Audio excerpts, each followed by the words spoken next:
એ જેટલી નિંદા કરશે ને એટલું ખબર. જો ધોનથી વાત કહું, બહુ સૂક્ષ્મ રહસ્ય વાત છે.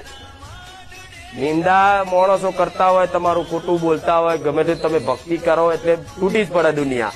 હવે તમારી નિંદા ચાલુ કરે ને એટલે ભલે નિંદા કરે, બોલવા દેવાના.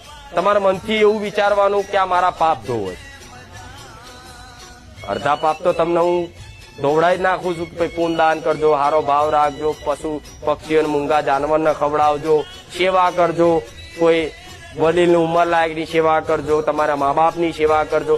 એમ કરીને તમારા પાપ નષ્ટ કરવાની કોશિશ હું બહુચર માતા, હું મેલડી માતા કરું જ છું. ગાદી પર કરું છું ને.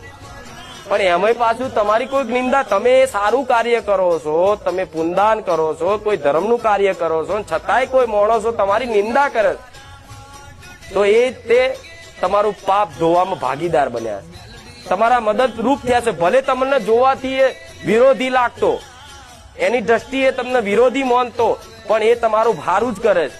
પણ ખાલી જોવાની દ્રષ્ટિ બદલી નાખો. હું એવું કહું છું, એ નિંદા કરતો કરતો કરતો એટલો બધી કરશે ને કે તમારે પુનદાન કરવાની જરૂર નહીં પડે, ઓટોમેટિક તમારા પાપ ધોવાઈ જશે. પણ ક્યારે?